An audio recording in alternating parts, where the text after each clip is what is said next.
Some interesting content, and I thought I'd just start this out by talking about traditional wood mallets. And the mallet is just one of the tools that is important for stone cutting and stone carving, detail work, what have you. I think it's kind of an important one because it's almost a lost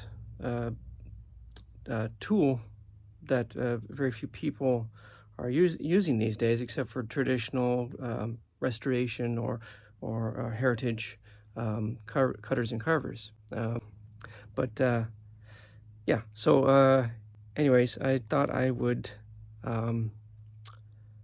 show you some of the mallets here. So this is just a selection, a variety of various types of mallets that you can find in any kind of a traditional studio, such as the one that I work in. And there's an interesting story behind each one. Each one has a different purpose. Each one is different for different materials. And I just wanted to show some of them. Some of these I've made. Some of these are antiques. Some of these are famous.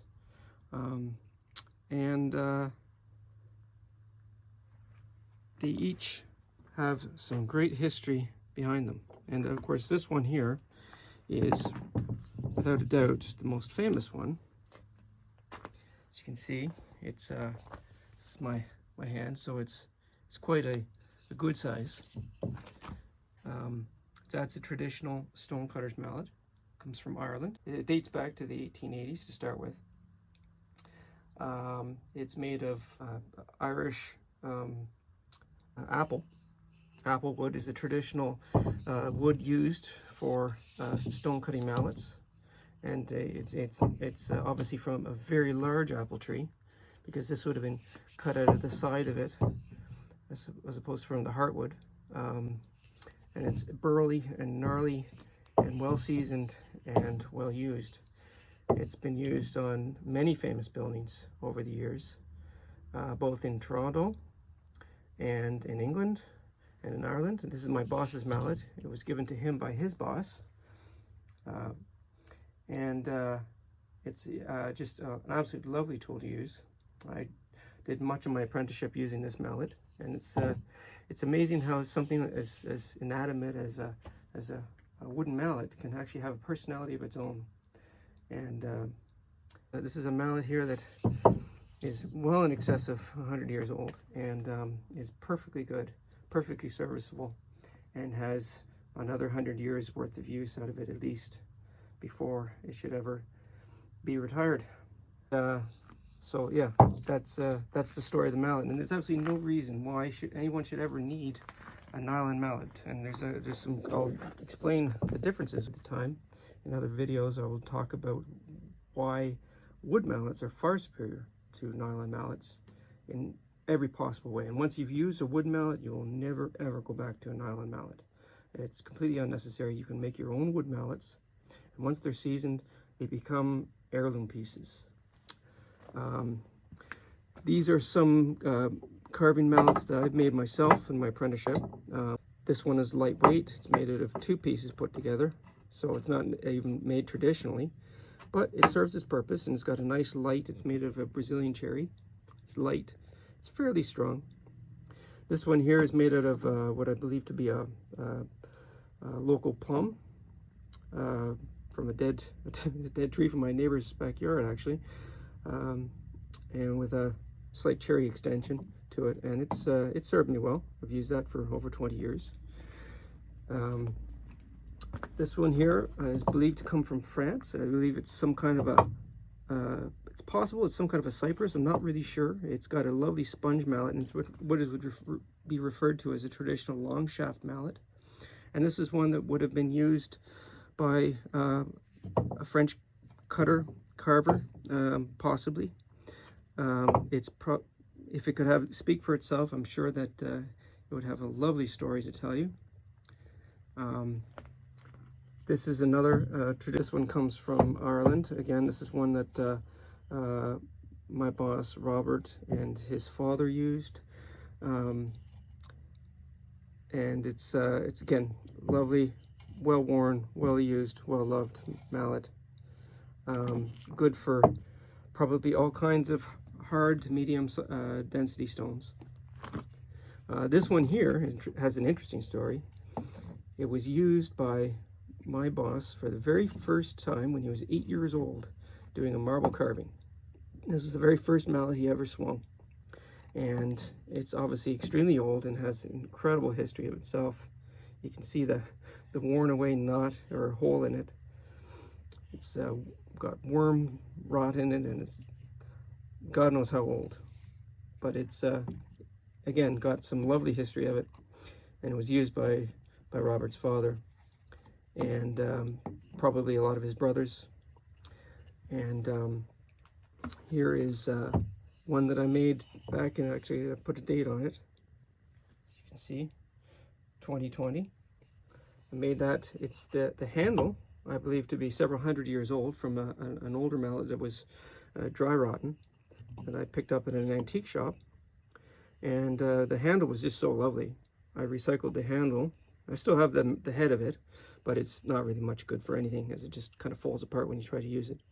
I believe the original mallet head would have been of ash, but I made this one out of pine, and it is lovely and lightweight and good for very light dress work. It's little more than using the palm of your hand, and it delivers a beautiful dress finish. And you can this one will have a lot of exciting uses over the years because it's spongy and it's lightweight. This is this ugly beast of one is one that I made during my apprenticeship, and this is how I can tell you that there's absolutely no reason why you can't make your own mallet. It takes a while to get used to designing and finding the right weight. Every mallet is really best custom tailored to the user, and this one it's a little heavy. When I was younger, a little bit stronger, it was a little bit more appropriate, but still has its uses and is still very good. Again, it's made out of a local apple, crab apple. Not nearly as a decent mallet as this one, which is an absolutely gorgeous mallet and was made by somebody who was a well seasoned and well experienced mallet maker. And stonies, which is the term that the Irish use for a fully trained traditional member of the stone community, would have made this for himself. And this mallet was made out of crab apple, actually rumored to come from the King's Orchard. So this is royal applewood. And incredible history this mallet has. It's here's some other ones. Again, I made this one. This is made out of another apple. This was the first one I made back in 2000, and I use this still today. It's ugly, but it does its job, and it's just the right weight, and it's much loved by myself. And again, it's a very personal piece. I use this for my own use, and it's absolutely nothing wrong. I'll never trade this over a nylon mallet ever. And again, this is another one. This is, I believe, some kind of a hard cherry. It's obviously split over the years. This one thing you never ever want to do is allow a mallet to get wet. This mallet unfortunately saw some rain and paid the price. And as much as it's still very usable, it is a terrible crime to see a mallet be wasted like that. But it has been put back together and is still perfectly serviceable than the nylon mallets that I see many people use today. Not any fault of theirs. It's often the only thing that is available. But if you ever come across an antique mallet in an antique store and you're involved in stone, by all means, don't pass it up. Though it does, a tool does not define its user or its operator and its level of skill, it certainly is an invaluable tool for any traditional stone cutter who wants to do traditional dress work, cutting, and carving. Now we also use steel hammers in all kinds of weights and sizes, and I will show those along the way. And obviously a well-trained stony doesn't really need a fine tool to do his work. I mean, it's been said that all you need is a sharpened screwdriver and an old rock to do your carving work. And if you're highly skilled, then you can still make absolutely gorgeous work with it. The tools just simply refine the quality and the caliber of the work, but it does not define the qualities of the individual who uses them.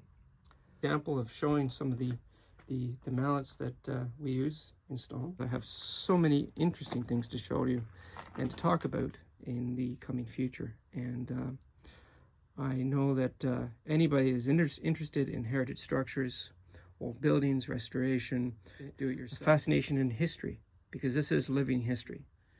Like this stuff, then please like and share and subscribe, and please come back for some more. Everybody involved in stone or as fascinated with stone history can definitely, without a doubt, benefit.